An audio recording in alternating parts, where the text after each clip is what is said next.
estudar a palavra de Deus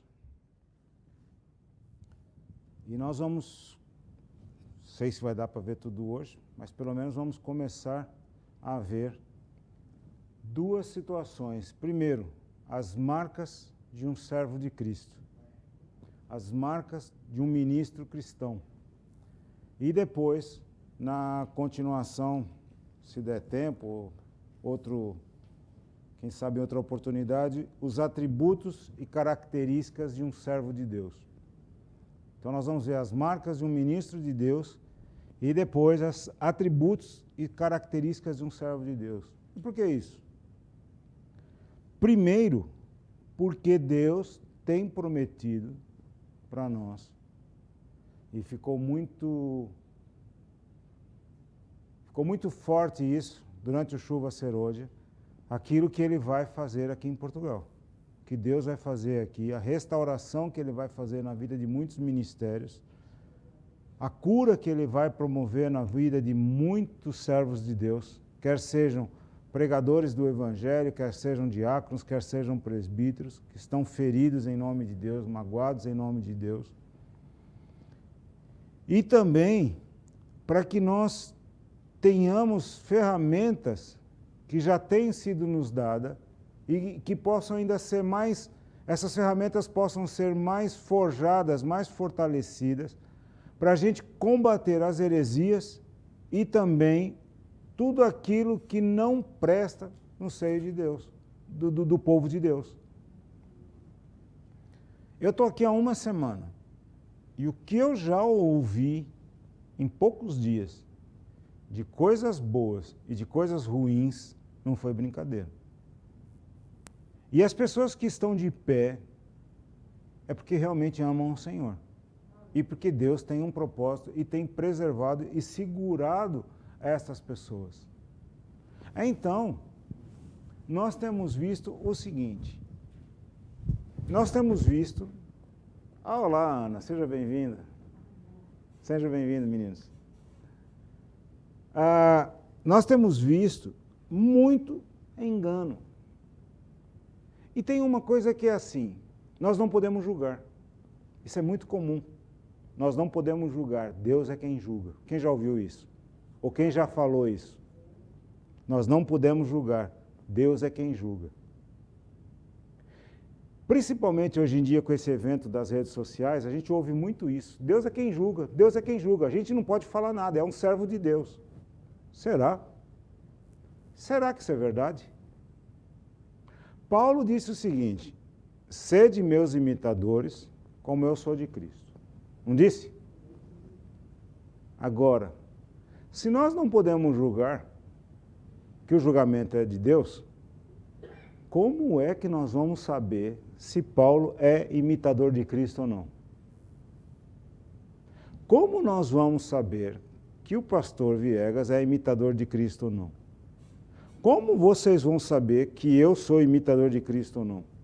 Se vocês não podem me julgar, se vocês não podem julgar a Ele. Mas, pastor, a Bíblia diz que nós não julgueis. Jesus disse, não julgueis. Sim, não julgueis pessoas. Nós não podemos julgar pessoas. Mas as atitudes, as palavras, atitudes ou ações e as palavras, nós não só podemos, como nós devemos julgar, à luz da palavra de Deus. E se nós não fizermos isso, nós estaremos aceitando o engano de Satanás nas nossas vidas. Por quê? O diabo não chegou para Jesus e não disse para ele, está escrito? Disse ou não disse? 3 vezes. E Jesus respondeu para ele, também está escrito assim, assim, assim. Todas as tentativas do diabo, Jesus disse, está escrito, rebateu com a palavra e com autoridade, até chegar ao ponto que o diabo não tinha mais argumento e teve que ir embora. Pois os falsos obreiros, os falsos mestres, os falsos apóstolos, os falsos profetas, os falsos pastores, os falsos evangelistas, também diz, assim está escrito. Está escrito assim. Eis meu servo que assim diz o Senhor. Em Reis. É que nós vamos ler tanta passagem aqui que eu não vou ficar agora já falando aqui. Depois vocês pesquisem lá na Bíblia. Como diz um pastor que eu conheço, diz, mas eu também tenho que dar tudo mastigado para vocês? Aproveita e faça comida também. Pega o arroz e cozinha, né? Ou já quer arroz mastigado também? Não pode, né? Em Reis, Acabe e Josafate se aliaram. Rei de Judá, rei de Israel. E Acabe vira para Josafate e diz, você vai à guerra comigo? Oh, vamos lá, vamos para a guerra. Só que, vamos consultar o Senhor. Acabe, vamos consultar o Senhor. Só que Acabe tinha de fichinha 400 profetas que ele pagava para eles profetizar pelo Senhor. 400 profetas. 400 profetas. E lá diz a Bíblia que eram 400 profetas do Senhor. Deus também tem um humor, ele gosta de pegar essas coisas para fazer confusão também. Lá está dizendo que eram 400 profetas do Senhor. E consultaram, e não, sobe, vai à guerra em Gileade que você vai vencer. Josafá olhou para aquilo, não tem mais nenhum profeta aí não. Não tem nenhum profeta aí não. Josafá tinha mais experiência. Lembra que Josafá é aquele rei de Crônicas 20. Crede no Senhor vosso Deus e estareis seguros, crede nos vossos profetas e prosperareis. Segundo Crônicas 20. Não tem mais nenhum profeta, não? Ah, tem um aí, tem um enjoado aí, tem um Viegas da vida aí, o cara só fala besteira. Aquele cara é um chato, só fala mal de mim. O homem pensa que ele é o Deus na terra, representante de Deus na terra. Só fala mal de mim. Fala assim não, chama ele lá. Foram lá chamar o Viegas lá da altura e falaram assim, ó, vai lá falar com o rei, mas fala bem, tá? Tem 400 profetas falando que Deus está com eles. Eu vou falar aquilo que Deus me mandar. Não, senhor, fala o que nós estamos encomendando. Chegou lá, e então? Ah, vai. Força aí, vai lá, vai lá. E Acabe, que não era bobo nem nada, sabia que aquele ali era o profeta verdadeiro e que Deus não gostava dele. Aquele profeta jamais falaria bem dele. Virou e disse assim, quantas vezes eu te conjurei para que você só falasse a verdade em nome do Senhor? Ah, é para falar a verdade? Pois então tá. Você vai ser destruído e todo o seu exército. Vocês vão perder essa guerra. Tinha um profetinha lá, que era o chefe tal de Ananias, que tinha feito um chifre de ferro, deu uma cotovelada na boca desse profeta. Tá, por onde é que Deus passou por mim e foi para você? Afinal de contas, eu sou apóstolo, não é que Deus passou por mim e foi para você? Eu sou profeta, Deus passou por mim e foi para você, onde? Um pastorzinho, um gerente de agência, quando eu sou o dono da agência. Pois eu vi lá no céu uma reunião e todos chegaram diante de Deus e Deus perguntou assim, como é que nós vamos destruir Acabe? Como é que nós vamos seduzir Acabe? Um falou de um jeito, outro falou de um outro jeito.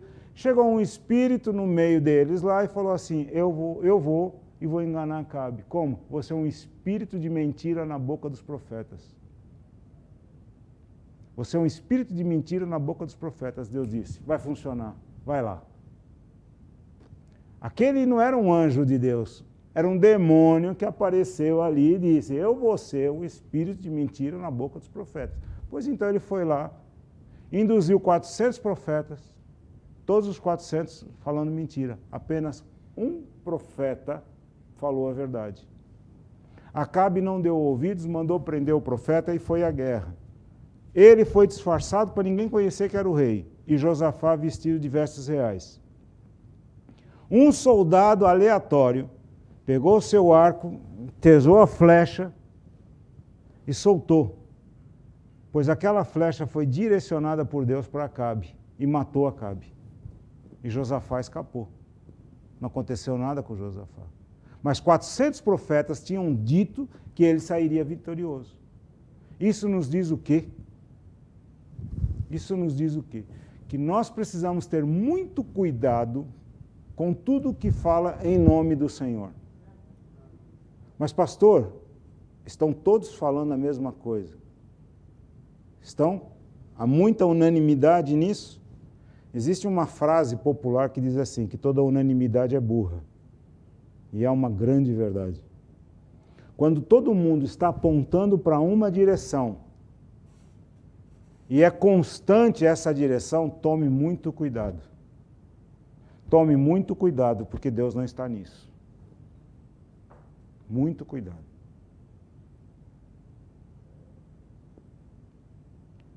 Lembre-se que nós falamos nesse fim de semana, desde a pregação do pastor Fidalgo na sexta-feira, as 2 pregações, mais as palavras proféticas. Algo interessantíssimo. Eles não são, o resumo de tudo isso é, eles não são inimigos do nome de Cristo, mas eles são inimigos da cruz de Cristo. Porque o nome de Cristo opera, faz milagres. Hoje eu peguei um carro e o motorista brasileiro, fomos conversando, e é impressionante que a conversa vai para onde? As coisas de Deus. E lá descubro que o homem é cristão, participava de uma igreja lá no Brasil, veio para cá, está no mesmo ministério aqui, tal. Não tem cargo, não é diácono, é um irmão, mas contou algumas coisas. E ele me disse que ontem ele pegou um senhor que veio aqui para Portugal abrir uma igreja. Foi pegar um documento. E por um acaso, esse senhor ele é famoso no Brasil. Ele é bem famoso no Brasil. Bem famoso mesmo. Né? Quando ele me falou o nome, eu falei, esse homem já está aqui. Já peguei ele ontem. Você conhece? Eu não sei quem é. Falei, conheço. Por um acaso o sobrenome dele é esse? Ele falou, é esse mesmo. Então você conhece. Eu, pessoalmente, nunca tive o desprazer. Mas de fama, conheço muito bem. É um grande estelionatário. Veio de uma religião muito grande que tem aqui em Portugal. É fruto de desobediência, de traição dessa religião. E aí veio para cá abrir a religião dele. Com o intuito de quê? De enganar os que estão aqui e ver se consegue arrebanhar alguns euros. Alguns? Muitos, né? Muitos euros. Então, eu estou dando isso para vocês entenderem que nós precisamos atentar. Hoje, Ana, aqui eu falei que era um culto, não é? É escola bíblica. Então nós vamos aprender a palavra juntos, né? E relembrar algumas coisas, talvez. E nós vamos aprender, ou, né, que às vezes pode ser aprender, mas outros relembrar, porque eu sei que o pastor tem ensinado estas coisas. Eu tenho acompanhado e sei que tem ensinado isso. Como é que nós identificamos um ministro do Evangelho? E isso são armas para nós, além de não sermos enganados, nós vamos trabalhar para que os nossos também não sejam enganados. Nós vamos ter elementos suficientes para que os nossos não sejam enganados e não caiam nessas armadilhas de Satanás e não façam parte desses 400 que são profetas do diabo. Então isso é muito importante. Nós vamos abrir em 1 Coríntios capítulo 4, vamos começar por aí. 1 Coríntios capítulo 4, e nós não vamos ler o capítulo todo, vocês vão fazer o favor de ler em casa do versículo 1 até o versículo 21. Capítulo 4, do versículo 1 até o versículo 21. Mas nós vamos ler os cinco primeiros versículos. 1 Coríntios 4, versículo 1 até o 5. Em casa, vão ler até o 21, ok? Faça favor de lerem, que é para vocês poderem compreender melhor. que os homens nos considerem como ministros de Cristo e despenseiros dos mistérios de Deus. Além disso, requer-se nos dispenseiros que cada um se ache fiel. Todavia, a mim muito pouco se me dá de ser julgado por vós ou por algum juiz humano, nem eu tampouco a mim mesmo me julgo. Porque em nada me sinto culpado, mas nem por isso me considero justificado, pois quem me julga é o Senhor.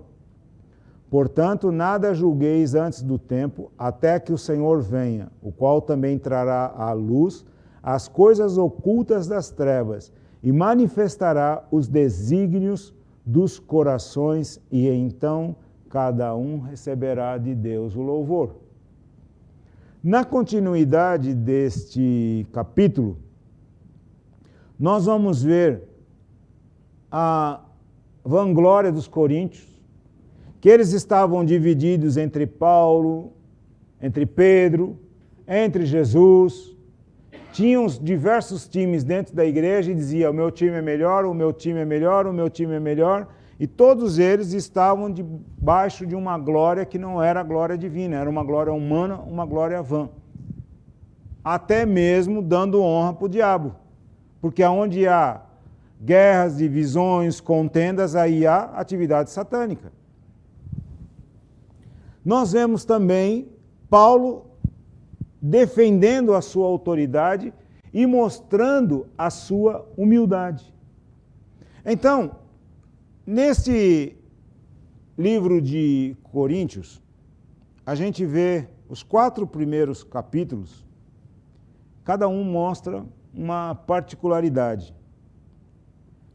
No capítulo 1 de 1 aos Coríntios, nós temos 3 aspectos do chamado cristão. Quem aqui é cristão?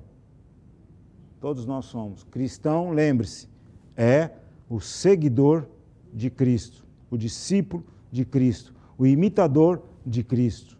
Então nós vemos 3 aspectos do nosso chamado, nós que somos cristãos. Primeiro, nós fomos chamados para a santidade. Diga comigo, eu fui chamado para a santidade. Segundo, eu fui chamado para a comunhão de Cristo. Terceiro, eu fui chamado para glorificar a Deus. Então tem 3 aspectos aqui da nossa chamada. Primeiro, nós somos chamados para a santidade, nós somos santos, somos separados para Deus, não temos mais nada a ver com o pecado, não vivemos mais no pecado, não vivemos na prática do pecado, não temos mais a nossa natureza adâmica, ela foi morta, está crucificada lá na cruz. Fomos sepultados e fomos ressuscitados com Cristo para uma nova vida, para uma nova e viva esperança. Então aquele homem velho, aquela mulher velha, acabou, não temos mais nada com aquilo. Ai, mas o meu feitio, o teu feitio morreu lá na cruz. Ai, mas o meu gênio, o teu gênio morreu lá na cruz. Ai, mas o teu mais morreu lá na cruz. E foi sepultado. No capítulo 2, Paulo fala, vamos repetir para vocês poderem guardar? Então, fala comigo. 3 aspectos do nosso chamado. Então diga, fui chamado para a santidade. Fui chamado para ter comunhão com Cristo. E eu fui chamado para glorificar a Deus. Amém? Pronto. Capítulo 2 de 1 aos Coríntios, Paulo fala 3 aspectos do Evangelho. Diga comigo, 3 aspectos do Evangelho. Pronto. Então, quais são os aspectos? Primeiro, o Evangelho foi planejado por Deus para a eternidade. Então diga comigo, o Evangelho foi planejado por Deus na eternidade. Deus não foi pego de surpresa com o pecado do homem. Deus já tinha tudo projetado. Não se esqueça que Deus deu ao homem o seu livre-arbítrio, a sua liberdade de escolha. Então Deus não foi pego de surpresa, em momento algum. Pessoas falam que ele inventou, que ele criou um plano substituto. Nunca foi um plano substituto, foi o plano original. Ele queria evitar de ter que enviar o seu único filho.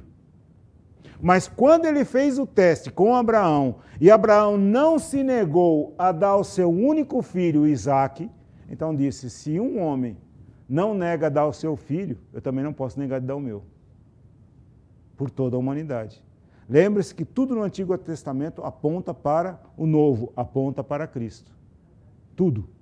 O primeiro homem pecou, morte. O segundo homem não pecou e é espírito vivificante, veio para nos dar vida e vida com abundância.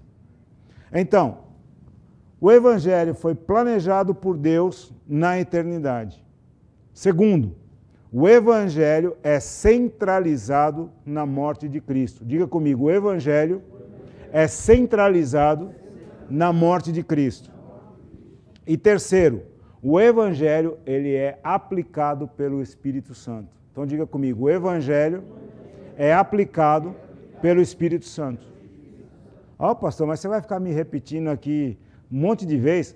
Vou, para você não dormir.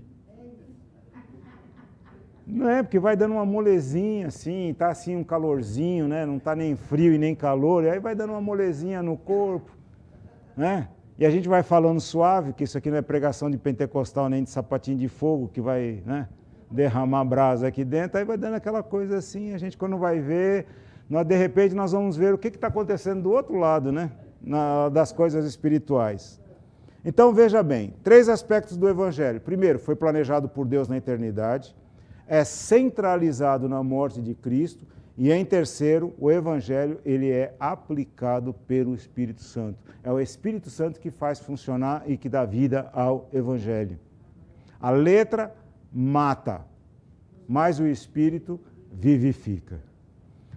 Capítulo 3, Paulo apresenta 3 figuras da igreja. Primeiro capítulo, Paulo apresenta 3 aspectos do nosso chamado, do chamado cristão. No capítulo 2, ele apresenta 3 aspectos do Evangelho. No capítulo 3, ele apresenta 3 figuras da igreja. Presta atenção nas figuras da igreja. Ela é uma família cujo alvo é a maturidade. Primeiro, ela é uma família cujo alvo é a maturidade. Segundo, ela é um campo cujo alvo é a quantidade e ela é um templo cujo alvo é a qualidade. Vou repetir, bem devagarinho para vocês entenderem. Primeiro, a igreja é uma família cujo alvo é a maturidade. Família, maturidade. Família, amadurecer. Segundo, a igreja é um campo. E qual é o alvo do campo? Quantidade. E ela é um templo, cujo alvo é a qualidade. Então nós temos que associar na igreja maturidade, quantidade e qualidade. E o terceiro é, para a família, para essa família, a palavra é o alimento.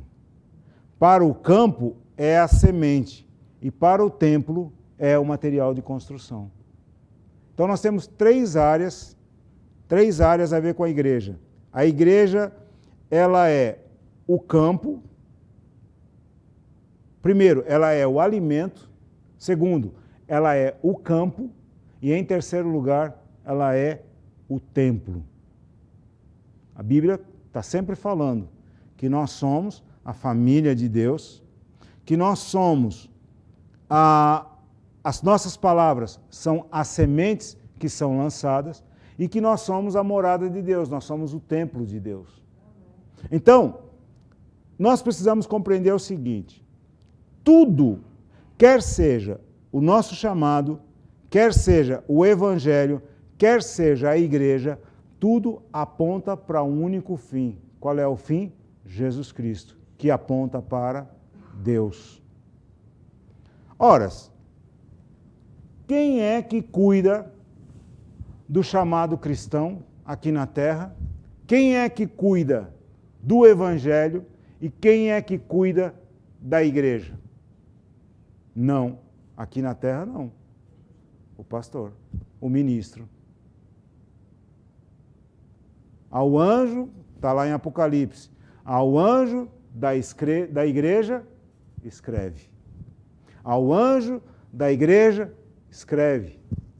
Não está escrito isso lá em Apocalipse, em todas as 7 cartas? Prontos. Então você veja o seguinte, nós vimos 3 figuras para o chamado cristão, 3 aspectos do evangelho, 3 aspectos da igreja. E por último nós vamos ver 3 aspectos do ministro cristão. E é aqui que a coisa vai pegar. É aqui que muito conceito vai cair por terra. É aqui que nós vamos derrubar, no mínimo, metade dos chamados pregadores dos nossos dias. No mínimo, metade. Que pretensioso, pastor? Não. Não tem pretensão nenhuma aqui. Tem pretensão nenhuma aqui. Tem a palavra de Deus. Tem a palavra de Deus. Então veja o seguinte. Primeiro, quem é um ministro? Ministro é um mordomo que deve demonstrar fidelidade. Ministro é um mordomo que deve mostrar fidelidade. Segundo, o ministro é um espetáculo para o momento que deve revelar humildade. Eita, que confusão. Mas calma. A gente vai ver que muita base... Lembra da visão de domingo?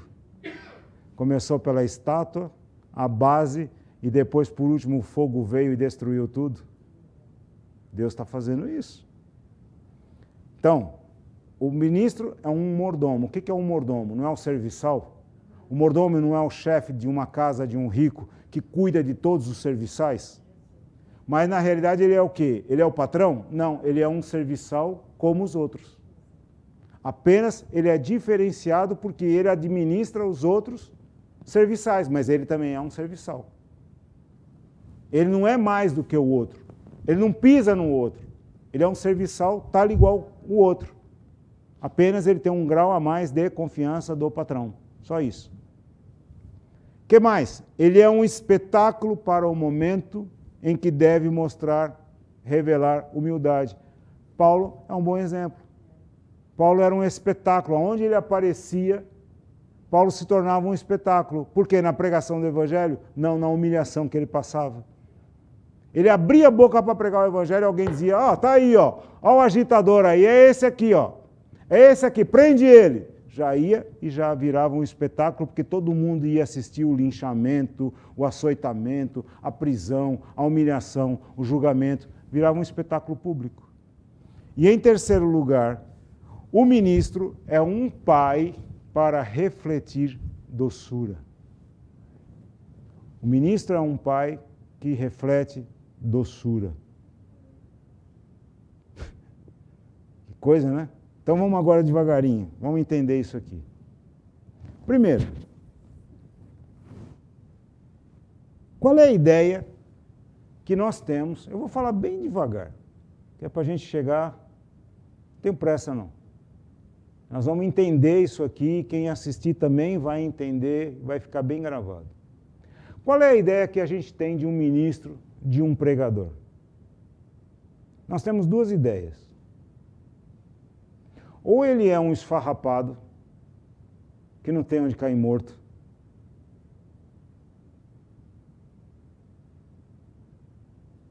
Que é a ideia básica. O que o mundo diz? Esse é um aproveitador, é um ladrão. Ele vai enriquecer com o Evangelho. Eu também vou abrir uma igreja e vou pregar o Evangelho para não ter que trabalhar e ganhar dinheiro. Ou então tem aquele outro lado, dos pregadores que são riquíssimos, ultramilionários, né? E a gente vê muito o exemplo dos americanos em relação a isso. Mansões de 50 quartos, aviões com torneira de ouro, aviões enormes, carros, limusines e por aí afora.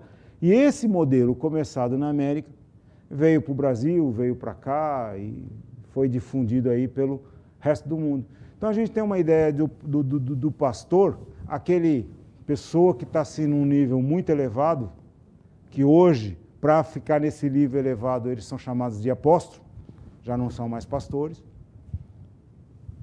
E essas pessoas, elas têm uma vida diferenciada de todas as outras. Então, se ele venceu, né, se ele está rico, então a gente pode seguir, porque afinal de contas ele tem frutos.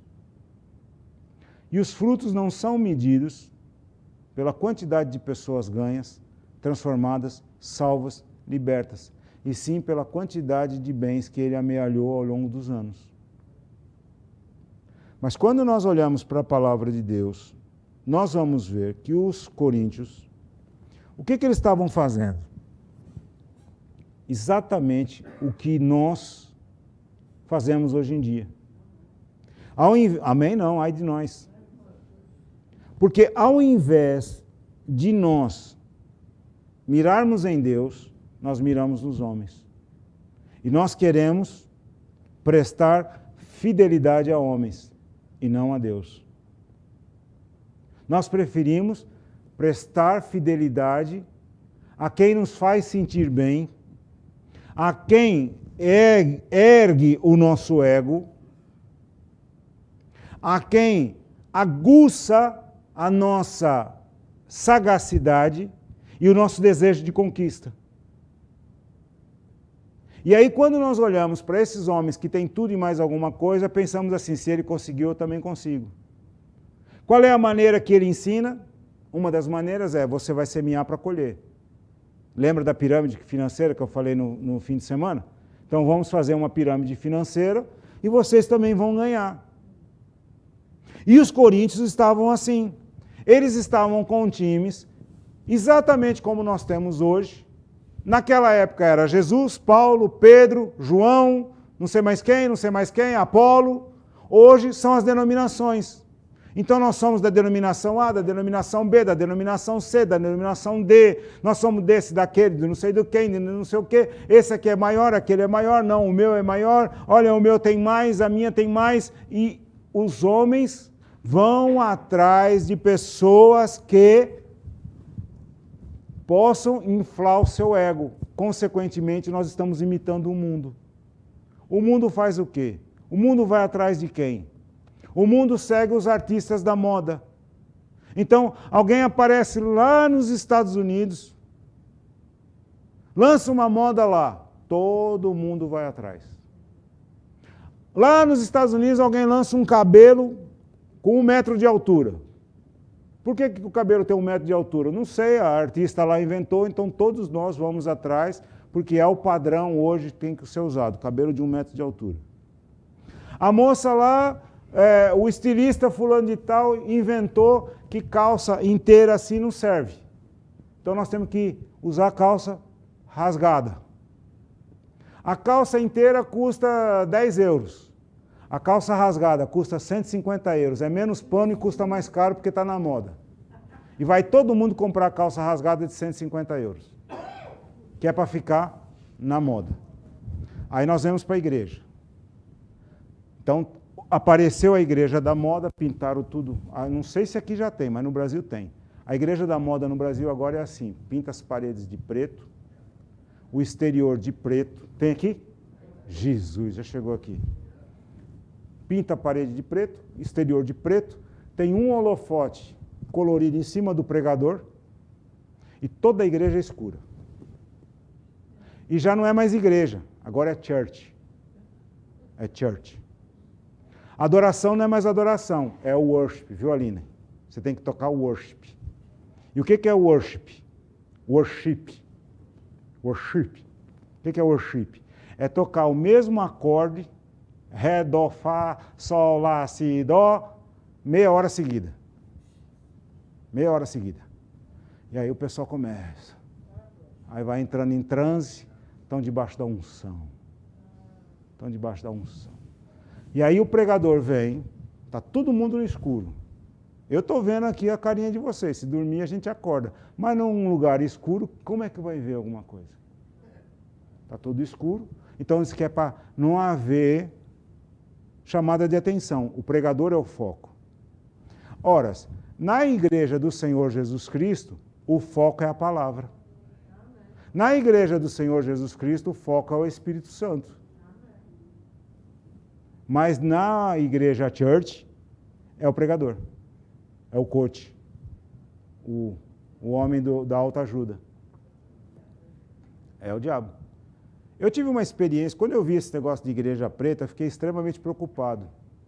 Porque eu tive uma experiência em Angola que me deixou muito atento depois disso. A igreja que eu pastoreava em Angola tinha cerca de 15 mil pessoas aos domingos. E lá no fundo, a igreja estava adorando, todo mundo com os braços levantados, adorando a Deus, olhos fechados. E a determinada altura nós começamos a cantar ao Senhor em línguas espirituais. E lá no fundo, uma senhora levantou as mãos e começou também a adorar em línguas. Quem olhava para ela era uma irmã perfeita, a mais santa da igreja. E na hora o Senhor falou para mim assim, é uma bruxa lançando encantamentos sobre a igreja. Não é uma bruxa, é uma feiticeira lançando encantamentos sobre a igreja. E ela estava soltando encantamentos. Na hora, ela estava no último lugar da igreja. O prédio tinha 80 metros de comprimento por 90 de largura. Ela estava no fundo e eu do palco eu enxerguei essa mulher lá atrás. Como é que eu vou enxergar uma pessoa com 80 metros de distância, se não é o Senhor a mostrar? Eu disse para os assistentes, peguem essa mulher e tragam ela aqui na frente. Eles foram lá, pegaram, e ela, eu estou adorando a Deus. Falou, não está não, você veio aqui para lançar encantamentos. Vim mesmo. Uma longa história que eu não vou ficar aqui contando detalhes. Até que ela confessou que ela era feiticeira e ela tinha pacto com Satanás e já tinham tentado de tudo para destruir-nos. E ela foi lá na tentativa de nos destruir. E na hora, qual é a nossa tendência? Vamos orar repreendendo um demônio. Vamos repreender esses demônios. O Senhor falou para mim, não faça isso porque ela não quer ser liberta. Ela está consciente dos seus atos e ela fez um pacto com ele e ela não quer ser liberta. Da mesma maneira que nós nos entregamos a Cristo conscientemente, ela se entregou a Satanás conscientemente. Ela tentou mais uma vez entrar na igreja. Mais uma vez ela tentou vir trazer encantamentos. Na terceira vez que ela tentou isso, eu mandei tirar uma foto dela, espalhar por todos os assistentes e ficou a ordem lá na porta que ela não poderia entrar mais. Agora você imagina essa sala escura. Num lugar escuro, totalmente escuro, ninguém está vendo nada. Quantos você acha que está ali dentro? E num ambiente grande, quantos estão ali dentro lançando encantamentos? Então nós precisamos ter cuidado, queridos, porque a palavra ela é clara. A igreja de Coríntios, ela tinha uma particularidade. Ela é a igreja que tinha todos os dons, mas ela permitia o pecado. Ela autorizava o pecado. E Paulo foi severo com eles. Foi muito severo. Quando você lê os primeiros capítulos de Coríntios até o capítulo 5, você vai ver a maneira como Paulo fala, e mais ou menos ali no capítulo 5 ele é severo com eles. Como é que vocês toleram o pecado? Vocês têm todos os dons, mas vocês toleram o pecado. E aí nós vemos aqui, em 1 Coríntios capítulo 4, o seguinte, que os homens nos considerem como ministros de Cristo. Qual é a ideia que nós temos de ministros? Homens de alta casta, homens com posição elevada, homens ricos, homens de estatura social muito elevada. Um ministro de Estado é alguém que tem uma posição muito elevada. Um ministro do Evangelho nós temos também como alguém que tenha uma posição muito elevada. Mas a palavra que Paulo usa aqui no grego para e os homens nos considerem como ministros de Cristo, em português essa palavra ficou muito estragada. E a gente não compreende direito o que é isso. Mas A palavra que Paulo usou no grego é uperetas. Uperetas. Vira aí para o seu irmão e fala, ô seu upereta. Ô upereta Viegas. Sabe o que é upereta? A palavra que Paulo usou para ministro do Evangelho é upereta. Upereta significa o remador de galés. Os navios antigos, você fez a Universidade de Coimbra, você tem que saber, hein? Não vem com essa não, hein? Os remadores antigos, os navios antigos chamavam galés. E eles tinham andares. E eram a remo. Não tinha motor. Era remo.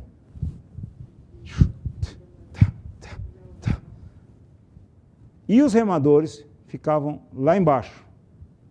Era a última classe de servos. Era a classe mais baixa de servos, porque eles eram escravos. E todos os escravos condenados à morte iam ser uperetas. Iam remar até a morte. Eles remavam até a exaustão. Pouca água, pouca comida, não tinha hora de descanso, não tinha tempo de ir à casa de banho, tomar um banho, fazer as necessidades fisiológicas, nada disso. Era tudo ali naquele lugar. Uperetas. E essa é a palavra que Paulo descreve o que ele era e o que são nós, ministros de Cristo. Nós somos uperetas. Somos a classe mais baixa de todas. Mas sem essa classe baixa de todas, o navio não ia a lugar nenhum. O homem podia ser o mais rico de todos. Sem o uperetas, ele não chegava a lugar nenhum do mundo. Pois nós que somos a classe mais baixa, somos nós que vamos apresentar vocês no lugar mais alto, que é nos céus. Pois a palavra de Deus diz que nós, os pastores, vamos prestar conta do rebanho diante de Deus e que façamos com alegria e não gemendo, e não chorando. Pensa bem um pouquinho. O ministro não é o chefe de um grupo. O ministro não é o chefe de um grupo. Não é o dono da igreja. Não é o dono do navio. Não é o dono do navio. O dono do navio é o capitão do navio. É o que dá ordens no navio. O ministro, ele executa as funções que o capitão dá. Obedece às ordens do capitão. Aonde? Remando no porão mais inferior dos grandes navios romanos. Vou repetir. Os uperetas eram os escravos condenados à morte. Então, a partir de agora, quando você ouvir alguém falar, eu sou ministro de Cristo, você sabe que ele está falando, eu sou um escravo condenado à morte. E por amor a Jesus, eu estou crucificado com Cristo e vivo não mais eu. E a vida que agora vivo na carne, vivo-a na fé do Filho de Deus que me amou e a si mesmo se entregou. Gálatas 2:20. Então você veja o seguinte, vamos desconstruir a ideia de que o ministro é um super-homem, é um super-sujeito, e que ele merece ter toda a riqueza do mundo,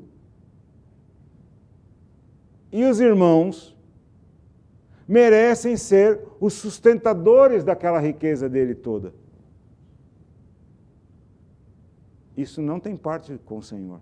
Isso não tem parte com o Evangelho. Porque nós, ministros de Cristo, dispenseiros, o que é que nós somos? Mordomos. Diga comigo. Os ministros são mordomos. Pois bem, o mordomo, ele segue as ordens do seu senhor. Eles seguem as ordens do seu senhor. Paulo usa a palavra oikonos. Ai, pastor, tem que decorar isso. Nem lembre, nem interessa.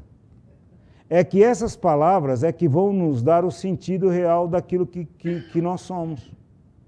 Eu também vim aprender esse negócio de operetas faz pouco tempo. Nem imaginava que essa palavra existia. Mas quando eu comecei a estudar as cartas de Paulo, e comecei a ver o que Paulo escrevia, e eu comecei a ler 1, 2, 3, eu cheguei a ler 11 vezes cada carta de Paulo, e depois de ler as 11 vezes eu vi que eu não sabia nada, e que eu preciso ler mais 11 vezes, que aí eu vou descobrir que eu não sei menos ainda, e vou ter que ler mais 11 vezes. Foi que eu descobri essa palavra operetas. E aí eu descobri que aquilo que eu achava que eu era, não sou. Não sou menos ainda. Por isso que quando Deus estava me dando aquela palavra, que eu estava dando aqui a palavra, eu falei isso.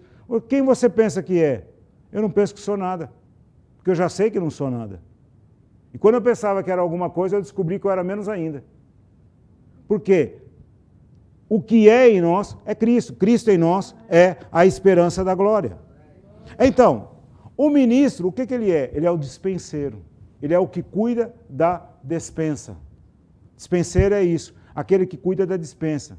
As donas de casa sabem o que é uma despensa, né? Aquela coisa que vocês têm cheio lá, com presunto, pata negra, queijo da Serra da Estrela, né? Vinho não, crente não bebe vinho. Uhum. Deixa os brasileiros me ouvir isso. Que mais? Aquelas lagostas, aqueles camarões, aquelas coisinhas assim, ruins e tal, que está lá na despensa lotadinho. Então o mordomo é aquele que cuida da despensa, que cuida do alimento, como era José do Egito.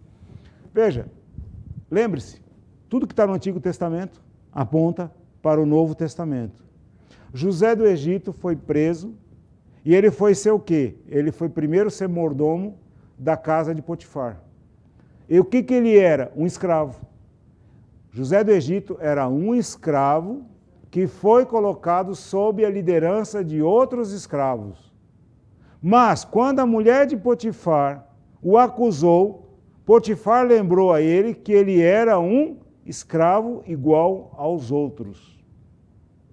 Ora, foi acusado injustamente. Porém, ele foi preso e o livro de Salmos diz que ele foi colocado no cárcere interior e teve os seus pés e mãos atados com correntes. Porque ele era um escravo igual a todos os outros. O mordomo, qual é a função dele? Cuidar dos interesses do seu senhor. Ele cuidava da alimentação da casa. O ministro do evangelho, o mordomo de Deus, ele cuida da alimentação da casa. Qual é a alimentação da casa? Os mistérios do Evangelho de Deus. Ele cuida da palavra de Deus. Todos os dias que ele vier aqui, ele tem que ter uma comida fresca. Ninguém quer vir à igreja para ter uma comida requentada. Ninguém quer vir à igreja para ter uma comida esquentada em micro-ondas.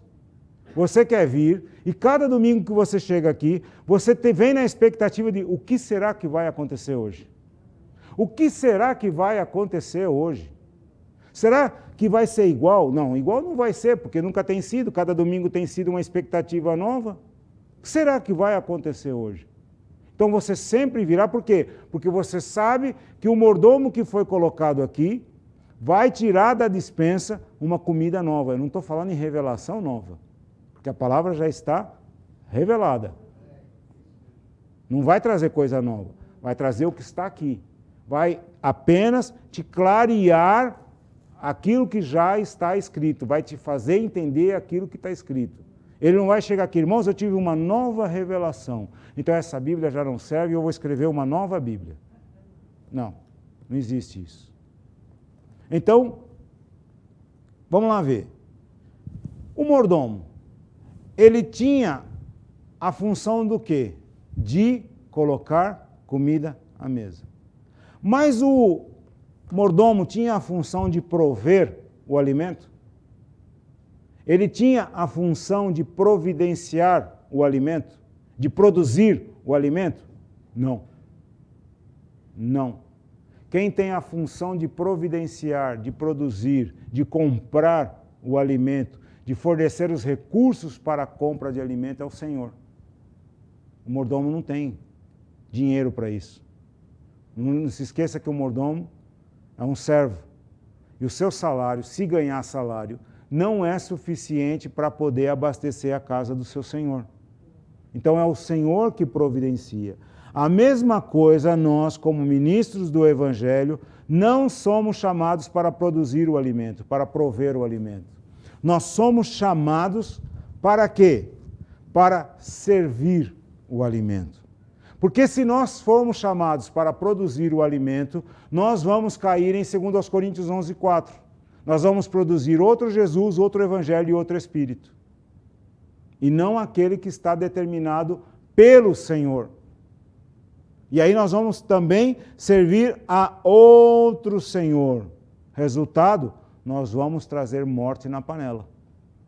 Nós vamos trazer intoxicação alimentar. E as pessoas vão comer e vão morrer. O mordomo não tinha a função de servir nenhum alimento que não tenha sido provido pelo Senhor. O Senhor não podia falar para ele, olha, tem tudo aí na despensa, mas eu quero comer algo diferente. O que, Senhor? Eu não sei, você se vira.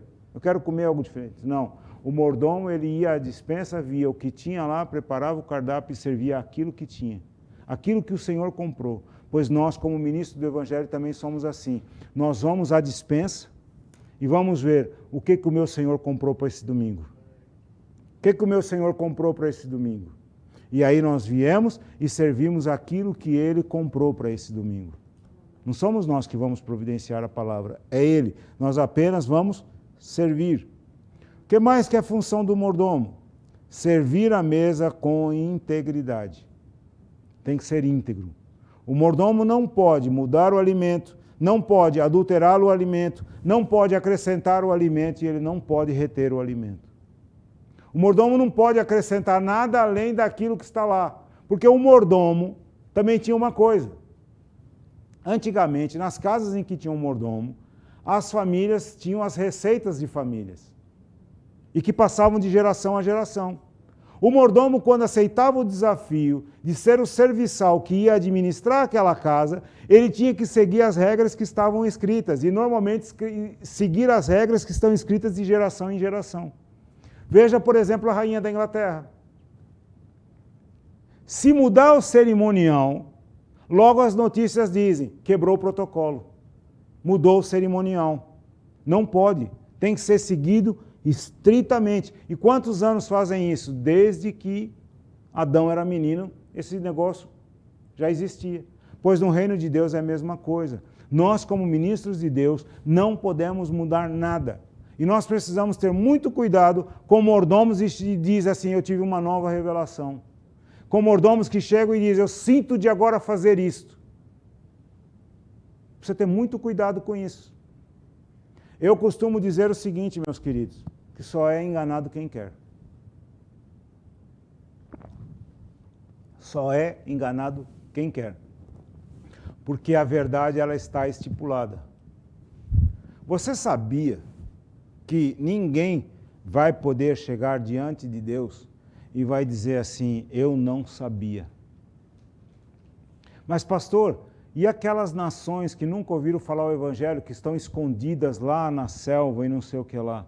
Eles não vão poder dizer, porque a obra da mão de Deus, que é chamado de natureza, a Bíblia não chama de natureza, mas a criação de Deus mostra a glória de Deus. A criação de Deus mostra a glória de Deus. Se é tão interessante, eles nunca ouviram falar de Deus, mas você já reparou, assistir aqueles filmes antigos, que quando chegavam lá nos índios, eles tinham um pajé? Eles tinham um feiticeiro? Por que eles tinham um feiticeiro? Ah, porque eles não conheciam a verdade. Eles conheciam muito bem o lado espiritual. Mas a maldade, o pecado que está dentro deles, fez com que, ao invés de eles se voltar para o Criador, eles foram adorar a lua, eles foram adorar o sol, eles foram adorar a estrela, foram adorar o rio, foram adorar as árvores, foram adorar isso, foram adorar aquilo, menos o Criador de todas as coisas. E eles sabem que existe um Criador de todas as coisas. Eles podem não conhecer o nome de Jesus, mas eles sabem que existe um Criador de todas as coisas. E ao invés de adorar o Criador, eles foram adorar a criatura. Mas eles sabem que existe um Criador. Então ninguém pode dizer que é inexcusável.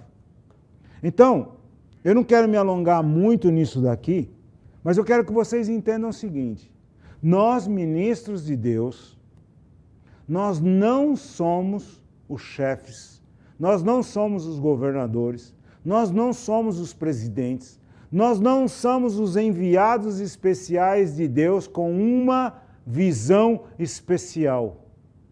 Nós simplesmente somos mordomos que viemos cuidar dos servos de Deus. Somos servos também, apenas o dono da casa, o dono da seara, o dono da mansão, o dono dos escravos, viu em nós alguma coisa que nem nós sabemos o que é e diz: você vai ser mordomo e vai cuidar dos meus servos e vai cuidar com amor, com cuidado, com zelo. Você não é mais do que eles. Você é igual. Porém, eu estou te separando para que você me represente diante deles. Então, quando você falar, você estará cumprindo as minhas ordens. Ora, todo servo sabe como o Senhor fala. Todo servo sabe como o Senhor fala. Então, se um mordomo vem com ordens diferentes, que não é o habitual da casa, com coisas estranhas, os próprios servos advertem. É igual no palácio. O palácio tem um cerimonial, não tem? Pronto. Tem um mordomo da rainha. Mas todos os servos são treinados a executar o seu serviço. E se o mordomo chega em determinado setor e diz: vocês não vão fazer assim, eu não quero mais que vocês façam assim. Eu quero. Espera aí, nós sempre fizemos assim. É assim que diz o cerimonial, mas eu não quero. Eu, a partir de agora, quero que vocês façam assim. O que esses servos vão fazer? Eles vão olhar para aqueles mordomos e dizer: espera aí, tem coisa errada aqui. Ou eles vão comunicar para o Senhor, ou eles vão ficar à espera, obedecendo, mas como quem diz, nós estamos obedecendo, por quê? Porque foi colocada aqui uma autoridade. Mas o primeiro momento que a gente tiver como escapar disso aqui, nós vamos escapar, porque alguma coisa está errada aqui. Estão entendendo? Então vou voltar aqui e já vou terminar essa parte. O ministro cristão, ele é a classe mais baixa que existe. Ele é o uperetas, ele é o remador. Quando Paulo fala e ele se coloca como sendo ministro de Cristo, ele se coloca da seguinte maneira. 1 Coríntios capítulo 4, versículo 9. Olha como é que ele se descreve. Porque tenho para mim que Deus a nós apóstolos nos pôs por últimos, como condenados à morte. Pois somos feitos espetáculos ao mundo, aos anjos e aos homens. Nós somos loucos por amor de Cristo, e vós sábios em Cristo, nós fracos e vós fortes, vós ilustres e nós vis. Até esta presente hora sofremos fome, sede, estamos nus e recebemos bofetadas e não temos pousada certa. E nos afadigamos, trabalhando com nossas próprias mãos. Somos injuriados e bendizemos. Somos perseguidos e sofremos. Somos blasfemados e rogamos. Até o presente temos chegado a ser como o lixo deste mundo e como a escória de todos. Não escrevo estas coisas para vos envergonhar, mas advoéssemos como filhos amados. Porque ainda que vocês tivessem 10.000 aios em Cristo, Não teríeis, contudo, muitos pais, porque eu, pelo Evangelho, vos gerei em Cristo. Antigamente, os filhos tinham tutores. E esses tutores levavam os filhos à escola, ou eles próprios davam aula para os filhos. Mas quem gerou os filhos não foram os tutores, foram os pais. E Paulo está dizendo isso. Olhe, ainda que vocês tenham muitos professores, ainda que vocês tenham muitos tutores, muita gente que pegou na mão de vocês e levou para a escola, quem gerou vocês fui eu. Vocês conheceram a Cristo através de mim. Então eu sou o vosso pai. Por isso que eu estou corrigindo vocês. Para que vocês não se percam. Para que vocês não deem atenção ao outro Jesus, outro Espírito e outro Evangelho e caiam na armadilha de Satanás e sejam anátemas. Sejam amaldiçoados. Por que nós insistimos tanto nessa conversa? E volta, não volta, repete, vai, fala, tal, que é para vocês serem livres das garras de Satanás e caiam em maldição e percam a salvação. Seria muito mais fácil vir aqui e falar, vocês vão ser curados, vocês vão ser libertos e tal, e todo dia a mesma coisa, e toda a mesma coisa, e toda a mesma coisa, vocês vão ficar ricos, vamos semear e tal, e não sei o que, semeia, semeia, semeia, semeia, semeia, semeia, semeia, e você vai falar, você vai chegar uma hora que vai dizer, peraí, não tem mais semente para semear, já acabou. Não, mas continua semeando, continua semeando, continua semeando, você vai colher. Mas espera aí, até no campo, até lá no campo, chega uma hora que a semente acaba, semeou, tem que esperar colher para poder voltar a semear, não tem? Tem ou não tem? Ou você continua, você semeia 300 hectares, as sementes acabam e você continua semeando outros 300 hectares sem semente. Vai colher o quê? Vai colher nada. Mas nesse mundo que está aí, desses ministros de padrão elevado, querem que as pessoas semeiem até aquilo que ela não tem. E eu já vi desses daí que falam assim, se você não tiver dinheiro, passa no multibanco. Passa no cartão de crédito. E as pessoas vão se endividando para ofertar. Esses não são mordomos de Cristo. Porque os mordomos de Cristo, além de cuidar do seu Senhor, ele vai também cuidar do bem-estar do servo, para que ele execute as suas funções adequadamente, para que ele não fique doente, para que ele não seja, para que ele não trabalhe demasiado fora da hora. Tem hora de descanso também, tem hora de repouso também. E o mordomo, ele dá conta de todas estas coisas. O mordomo, ele tem uma característica do seguinte, o compromisso do mordomo não é com os servos, o compromisso do mordomo é com o Senhor. O mordomo não tem que ser simpático aos servos, ele tem que ser simpático ao Senhor. Ele não tem que ser fiel ao servo, ele tem que ser fiel ao Senhor, ao patrão. Isso nos diz o quê? Que o pregador do Evangelho não tem que ser simpático para nenhum de nós. Ele tem que ser simpático para o Senhor. E nós precisamos entender isso. Porque tem muita gente se aproveitando disso e dizendo assim, eu não tenho que ser simpático para vocês, eu presto contas a Deus. Mentira. Porque se nós somos simpáticos ao Senhor, nós vamos querer as características do Senhor. E uma das características do Senhor é o amor. 1 Coríntios 13. E o amor, ele é o quê? Paciente, bondoso, não se porta com leviandade, não se ensoberbece, não se enraivece, não se porta com leviandade, não fala mal, não calunia. Está vendo? Se o servo, se o mordomo tem a ver com o Senhor, ele vai se portar como o seu Senhor. Alguém vê falar que a rainha andou pelo palácio dizendo, ô seu servo inútil. Imagina, ela jamais vai baixar esse nível. Mas ela chama o mordomo, e lá no mordomo ele O serviço tá. E o mordomo vai lá, então, e assim é também na igreja. O Senhor chama, tem pecado. Tem pecado na igreja. Aí o mordomo vem e diz, espera aí, mas se eu mostrar que tem pecado, os servos vão fugir. Vai ter fuga. Se eu falar que tem pecado, vai ter fuga. E aí, como é que eu vou explicar para o patrão que eu falei que tinha pecado e a maior parte fugiu?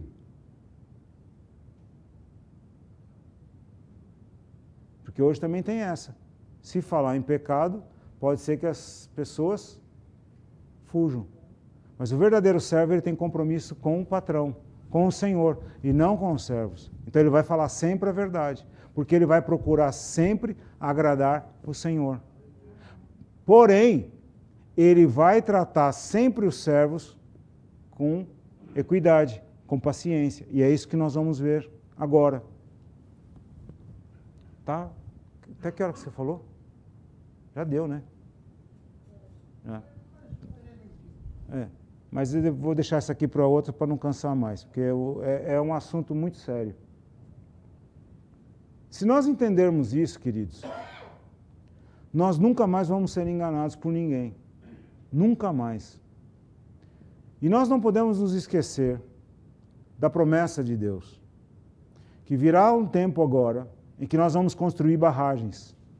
Nós vamos lembrar isso muitas vezes. Nós vamos construir barragens e Deus vai mandar uma chuva torrencial, essas barragens vão ser cheias e nós vamos ver um ajuntamento de pequenos lugares, aonde nós vamos ver muitos mordomos que cuidam dos servos com todo cuidado. E esses mordomos maus, que não entenderam o significado da sua chamada, que não entenderam o significado do seu ministério, todos esses mordomos vão ser chamados a prestar contas, sem exceção, e todos eles vão ouvir dizer, mau e negligente servo. Apartai-vos de mim, vós que praticais a iniquidade. Sem exceção. Então isso é muito importante, queridos, nós entendermos, e eu procurei falar com bastante calma, e se vocês não entenderam, depois a gente pode repetir isso, e vai repetir, o pastor vai falar isso muitas vezes, porque nós vamos precisar entender bem isso, para nós não sermos nunca mais enganados por ninguém. E nós estamos vendo, infelizmente, muita gente machucada, muita gente ferida, e graças a Deus que esse tem sido um lugar de refúgio para essa gente ferida. E assim como esse lugar, Deus falou que em Portugal está cheio de lugares de refúgios.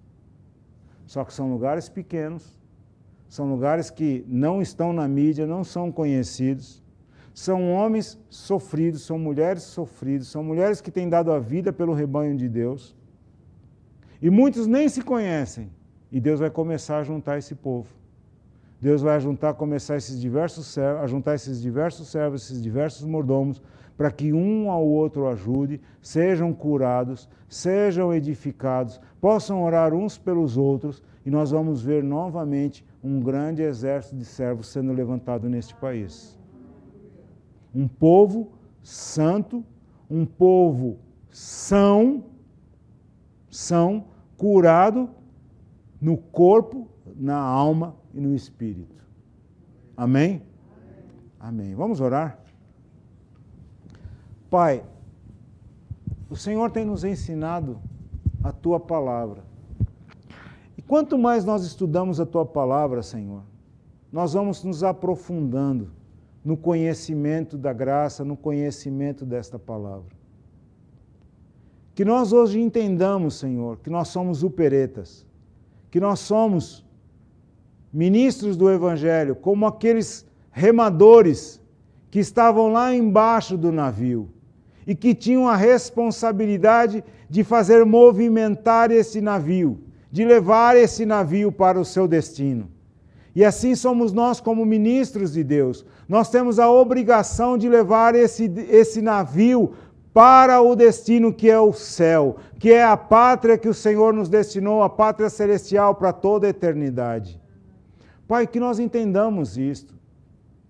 Cada um de nós, não só os pastores, mas os presbíteros, os diáconos, todos aqueles que servem nas diferentes áreas da igreja, nós possamos entender isso, que nós estamos a teu serviço, que nós não estamos buscando a nossa glória, que nós não estamos buscando crescer em nós próprios, mas nós estamos buscando crescer no Senhor, no seu conhecimento, fazer crescer a sua glória neste país, em nome de Jesus Cristo. Nós te damos graças, Senhor, pelo privilégio, por esse privilégio que nós temos de compartilhar a tua palavra. Que esta palavra desça aos nossos corações e que ela se transforme em vida, em nome de Jesus Cristo. Amém, Jesus. Amém.